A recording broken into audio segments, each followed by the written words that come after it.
Okay dear student, ನಿಮಗೆ ಗೊತ್ತಿರಬಹುದು ಒಂದು object ಅನ್ನು ನಾವು ಇನಿಷಿಯಲ್ ಸ್ಪೀಡ್ ಕೊಟ್ಟು ಮೇಲಕ್ಕೆ ಎಸ್ದಾಗ ಅಥವಾ ಮೇಲಿಂದ ಆಬ್ಜೆಕ್ಟ್ ಕೆಳಗಡೆ ಬೀಳ್ತಾ ಇದ್ದಾಗ ನಮ್ಗನ್ಸುತ್ತೆ ಇಲ್ಲಿ ಮೂವ್ಮೆಂಟ್ ಗೆ ಅಪ್ವರ್ಡ್ ಮೋಷನ್ ಇರ್ಬೋದು ಅಥವಾ ಡೌನ್ವರ್ಡ್ ಮೋಷನ್ ಇರ್ಬೋದು. ಈ ಮೂವ್ಮೆಂಟ್ ಗೆ ನಮಗೆ ಮೇನ್ ಇಂಪಾರ್ಟೆಂಟ್ ಅಂದ್ರೆ ಅರ್ತ್ ಗ್ರಾವಿಟೇಷನಲ್ ಫೋರ್ಸ್. ಈ ಅರ್ತ್ ಗ್ರಾವಿಟೇಷನಲ್ ಫೋರ್ಸ್ ಒಂದು ಕನ್ಸರ್ವೇಟಿವ್ ಫೋರ್ಸ್ ಇದೆ. ಕನ್ಸರ್ವೇಟಿವ್ ಫೋರ್ಸ್ ಅಂದ್ರೆ ನಮಗೆ ಇಲ್ಲಿ ದ ಟೋಟಲ್ ವರ್ಡನ್ ಎದ್ರ ಮೇಲೆ ಡಿಪೆಂಡ್ ಇದೆ ಅಂದ್ರೆ ಇನಿಷಿಯಲ್ ಅಂಡ್ ಫೈನಲ್ ಪೊಸಿಷನ್ ಅಷ್ಟೇ. ಯಾವ ಪಾತ್ ಇದೆ ಅಂತೇಳಿ ಪಾತ್ ಇಂಡಿಪೆಂಡೆಂಟ್ ಇದೆ. ಸೊ ಹಂಗಾಗಿ ಆಬ್ಜೆಕ್ಟ್ ಮೇಲಿಂದ ಕೆಳಗೆ ಬೀಳ್ತಾ ಇದ್ದಾಗ ನಮ್ಗೆ ಕನ್ಸರ್ವೇಷನ್ ಆಫ್ ಮೆಕ್ಯಾನಿಕಲ್ ಎನರ್ಜಿ ಏನ್ ಹೇಳುತ್ತೆ ಅಂದ್ರೆ the total mechanical energy is conserved if the work doing on it are conservative forces.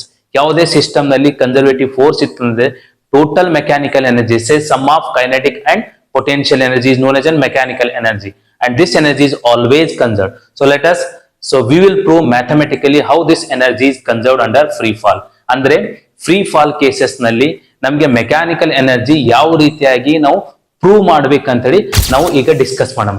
So ಇದು ಮೋಸ್ಟ್ ಇಂಪಾರ್ಟೆಂಟ್ ಕ್ವಶನ್, ನಮಗೆ ಫಸ್ಟ್ ಇಯರ್ ಎಕ್ಸಾಮ್ ನಲ್ಲಿ ಬಹಳ ಸಲ ನಮ್ಗೆ ರಿಪೀಟ್ ಆಗಿದೆ. ಅದಕ್ಕೆ ಈ ಕ್ವಶನ್ ಅನ್ನು ಯಾವ ರೀತಿಯಾಗಿ ಸಾಲ್ವ್ ಮಾಡ್ಬೇಕಂತೇಳಿ ನಾವು ಸಿಂಪಲ್ ಡೆರಿವೇಶನ್ ಇದೆ, ನಾವು ಡೆರಿವೇಶನ್ ಅನ್ನು ಚೆನ್ನಾಗಿ ನೋಡೋಣ. ಓಕೆ,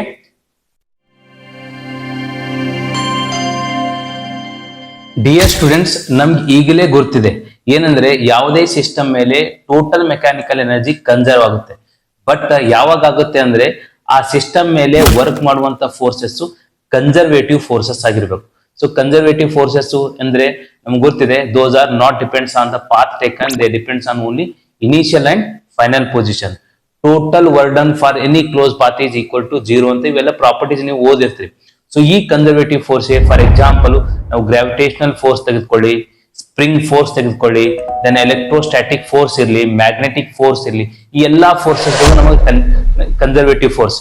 ಈ ಫೋರ್ಸ್ ನಲ್ಲಿ ನಾವು ಯಾವುದೇ ಪಾಯಿಂಟ್ ನಲ್ಲಿ ನಮ್ಗೆ ಏನಾಗುತ್ತೆ ಅಂದ್ರೆ ಟೋಟಲ್ ಎನರ್ಜಿ ನಮಗೆ ಕನ್ಸರ್ವ್ ಆಗುತ್ತೆ ಒಂದ್ ವೇಳೆ ವರ್ಕ್ ಈ ಕನ್ಸರ್ವೇಟಿವ್ ಫೋರ್ಸ್ ನಿಂದ ಆಗ್ತಾ ಇದ್ದಲ್ಲಿ. ಸೊ ಅದಕ್ಕೊಂದು ಬೆಸ್ಟ್ ಎಕ್ಸಾಂಪಲ್ ಅಂದ್ರೆ ಫ್ರೀ ಫಾಲ್ ಕೇಸ್ ನಲ್ಲಿ ಅಂತ ತಗೋಬಹುದು. ನಾವು ಫ್ರೀ ಫಾಲ್ ಕೇಸ್ ನಲ್ಲಿ ಈ ಡಯಾಗ್ರಾಮ್ ನಲ್ಲಿ ನಾನು 3 ಪಾಯಿಂಟ್ಸ್ ಅಂತ ತೊಗೊಂಡಿದ್ದೆ. ಆಬ್ಜೆಕ್ಟ್ ಮಾಸ್ ಎಂ ಇದೆ, ಈ ಆಬ್ಜೆಕ್ಟ್ ಮಾಸ್ ಎಂ ಮೇಲಿಂದ ಕೆಳಗೆ ಬೀಳ್ತಾ ಇದೆ. So when it is falling from certain height, say height from the ground H ಅಂತ ತೊಗೊಂಡಿನಿ. When it is falling, so we notice the 3 point ಅನ್ನು ನಾನು ಪಾಯಿಂಟ್ ಔಟ್ ಮಾಡೀನಿ. Point A is the maximum height and B is somewhere the middle point and C is the when it reaching to the ground ಗೆ reach ಆಗ್ತಾ ಇದ್ದಾಗ. So m ಅನ್ನೋದು mass of the object ಆಗುತ್ತೆ. So VA, VB and VC, these are the velocity of an object or a speed of the object at A point, B point and C point. ಈಗ ನಮ್ಗೆ ಮೇಲಿಂದ ಕೆಳಗೆ ಬೀಳ್ತಾ ಇದ್ದಾಗ ನಮ್ಗೆ ಅನಿಸುತ್ತೆ ಎನರ್ಜಿ ಎ ನಲ್ಲಿ ಮ್ಯಾಕ್ಸಿಮಮ್ ಇರ್ಬೋದಾ, ಬಿ ನಲ್ಲಿ ಇರ್ಬೋದಾ, ಸಿ ನಲ್ಲಿ ಇರ್ಬೋದು. ಸೊ ಯಾವ ಪಾಯಿಂಟ್ ನಲ್ಲಿ ಮ್ಯಾಕ್ಸಿಮಮ್ ಎನರ್ಜಿ ಇದೆ ಅಂದ್ರೆ maximum energy means the total mechanical energy ಇದೆ ಅಂತ ಕ್ಯಾಲ್ಕುಲೇಟ್ ಮಾಡಬೇಕು. So we know that total mechanical energy is the sum of potential energy and kinetic energy. ಅಂದ್ರೆ ಪೊಟೆನ್ಶಿಯಲ್ ಮತ್ತು ಕೈನೆಟಿಕ್ ಎನರ್ಜಿ ಎರಡು ಸಮ್ಗೆ ನಾವು ಮೆಕ್ಯಾನಿಕಲ್ ಎನರ್ಜಿ ಅಂತ ಕರಿಬಹುದು. ಸೊ ಇಲ್ಲಿ ಎ, ಬಿ, ಸಿ ಈ 3 ಪಾಯಿಂಟ್ ನಲ್ಲಿ ನಾವು ಎನರ್ಜಿಯನ್ನು ಕ್ಯಾಲ್ಕುಲೇಟ್ ಮಾಡಬೇಕು. So first let we go at a point. ಈಗ ನಾವು ಫಸ್ಟ್ ಗೆ ಕ್ಯಾಲ್ಕುಲೇಷನ್ ಮಾಡೋದು ಎಟ್ ಎ ಪಾಯಿಂಟ್ ನಲ್ಲಿ ಕ್ಯಾಲ್ಕುಲೇಷನ್ ಮಾಡೋದು. At a point. Okay, at A point I want to find out what is the total mechanical energy. So ಅಲ್ಲಿ calculate ಮಾಡಿದಾಗ first I want to find out the kinetic energy at A. So kinetic energy. So kinetic energy say Ka equal to ಏನಾಗುತ್ತೆ usually 1/2 m into VA square. But at A point the object is falling from rest ನಿಂದ ಬೀಳ್ತಾ ಇದ್ದಾಗ so ಇಲ್ಲಿ ಇದರ initial velocity 0 ಇದೆ. Therefore, the kinetic energy of the particle is 0. A point ನಲ್ಲಿ ಅದರ kinetic energy 0 ಆಗುತ್ತೆ. Then the potential energy calculation ಮಾಡೋಣ. So potential energy. So this potential energy say UA equal to it is gravitational potential energy. Gravitational potential energy formula ಗೊತ್ತಿದೆ ನಮಗೆ. Mass acceleration due to gravity and the height from the ground. Height ಎಷ್ಟಿದೆ? h ಇದೆ. Therefore, the potential energy is mgh. Now we find out the total energy at A, total mechanical energy. So at A point, so this I will write as the total energy is EA, which is equal to sum of kinetic energy plus potential energy ಆಗುತ್ತೆ. So it is total energy at A equal to kinetic energy is 0 and the potential energy is mgh. Therefore the total energy at A equal to mgh. You may call it as equation number 1. ಇದು equation number 1 ಅಂತೇಳಿ ಇಷ್ಟು ನಾವು prove ಮಾಡೋದು. ಇದು total energy A point ನಲ್ಲಿ mgh ಆಗ್ತು. Then next B point ನಲ್ಲಿ ಎಷ್ಟಿದೆ ಅಂತ ನಾವು ಕ್ಯಾಲ್ಕುಲೇಟ್ ಮಾಡಬೇಕಾಗುತ್ತೆ.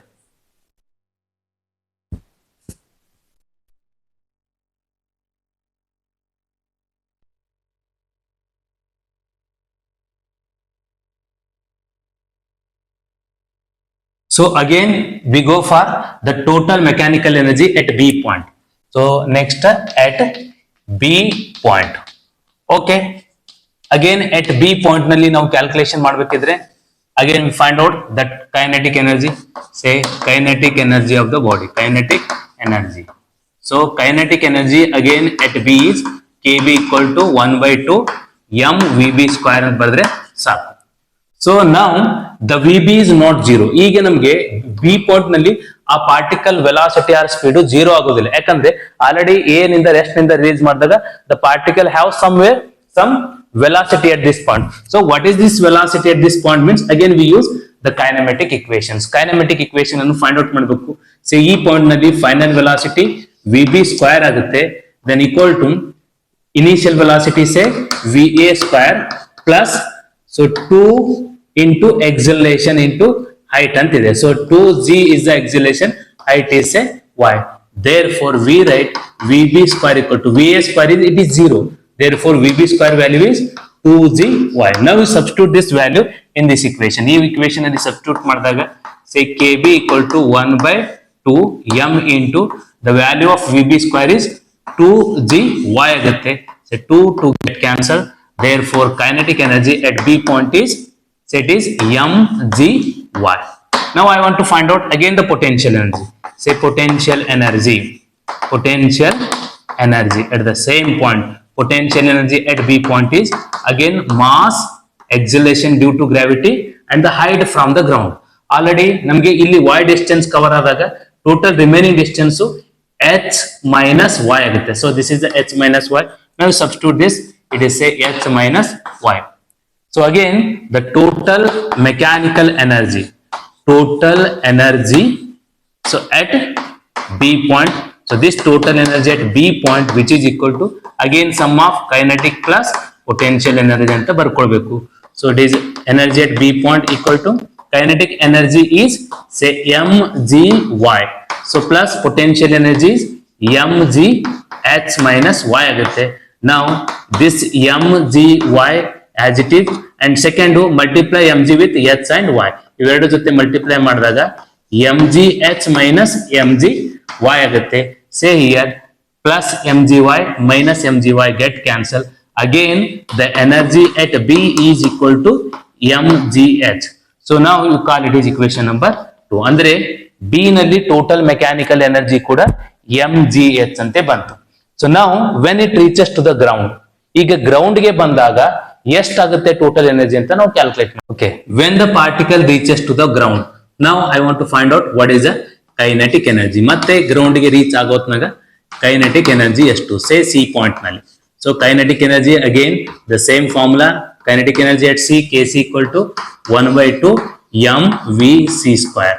Again the particle at this point having velocity vc.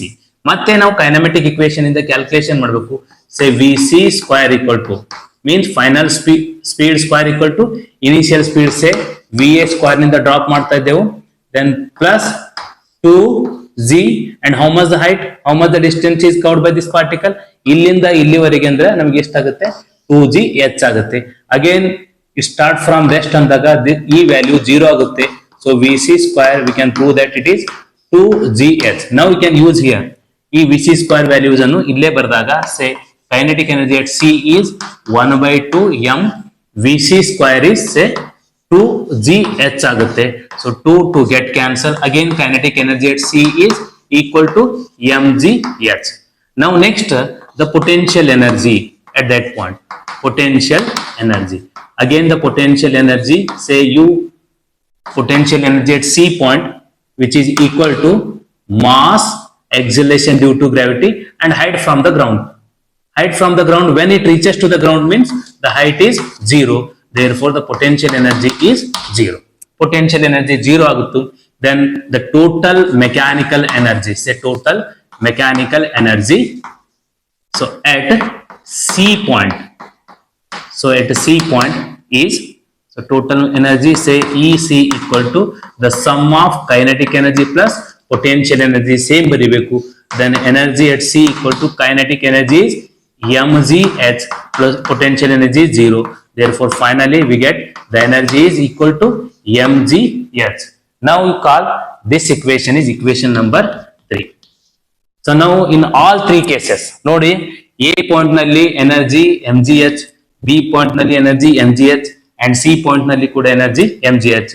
Therefore from equation, say from equation 1, 2 and 3, so we conclude that energy EA equal to EB equal to EC, means the total mechanical energy is same at all points. Hence, the total mechanical energy is conserved because the work doing on this object is a conservative force, a gravitational force. ಯಾಕಂದ್ರೆ ಈ object free fall ಆಗ್ತಾ ಇದ್ದಾಗ ಇದ್ರ ಮೇಲೆ ಏನ್ work ಆಗುತ್ತೆ, ಆ ವರ್ಕಿಗೆ ನಮ್ಗೆ ಗ್ರಾವಿಟೇಷನಲ್ ಫೋರ್ಸ್ ಕನ್ಸರ್ವೇಟಿವ್ ಫೋರ್ಸ್ ಇದೆ. ಹೀಗೆ ಕನ್ಸರ್ವೇಟಿವ್ ಫೋರ್ಸ್ ಯಾವಾಗಿತ್ತು ಅಂದ್ರೆ ಆವಾಗ ಎಲ್ಲಾ ಪಾಯಿಂಟ್ ನಲ್ಲಿ ಆಬ್ಜೆಕ್ಟ್ ಎನರ್ಜಿ ಕಾನ್ಸ್ಟೆಂಟ್ ಸೇಮ್ ಇರುತ್ತೆ ಅಂತ ನಾವು ಪ್ರೂವ್ ಮಾಡಬಹುದು. ಸೊ ಈ ಪ್ರೂಫ್ ಮೋಸ್ಟ್ ಇಂಪಾರ್ಟೆಂಟ್ ಇದೆ. ಕರೆಕ್ಟ್ ಆಗಿ ಡಯಾಗ್ರಾಮ್ ಹಾಕಿ, ಡಯಾಗ್ರಾಮ್ ನಲ್ಲಿ ಹೈಟ್ ಡಿಸ್ಟೆನ್ಸ್ ಅನ್ನು ತೋರಿಸಬೇಕು. ತೋರಿಸಿ 3 ಪಾಯಿಂಟ್ಸ್ ನಲ್ಲಿ ನೋಡಿ ಸ್ಟೆಪ್ಸ್ ರಿಪೀಟೇ ಆಗಿದೆ. ಎ ಪಾಯಿಂಟ್ ನಲ್ಲಿ energy kinetic potential energy calculation and total energy. Similarly same kinetic energy, potential energy and total energy calculation. ಎಲ್ಲದರಲ್ಲಿ ನಮಗೆ ಸ್ಟೆಪ್ಸ್ ಸೇಮ್ ರಿಪೀಟ್ ಆಗುತ್ತೆ. ಅದಕ್ಕೆ ನೀವು ಒಂದ್ಸಲ ಪ್ರಾಕ್ಟೀಸ್ ಮಾಡಿದ್ರೆ ಈಸಿಯಾಗಿ ಬರುತ್ತೆ. ಸೊ ಅದಕ್ಕೆ ನೀವು ಪ್ರಾಕ್ಟೀಸ್ ಮಾಡಬೇಕು. ಮೋಸ್ಟ್ ಇಂಪಾರ್ಟೆಂಟ್ ಕ್ವಶನ್, ನೀವು ಚೆನ್ನಾಗಿ ಪ್ರಾಕ್ಟೀಸ್ ಮಾಡಿ. Okay, thank you. All the best dear students.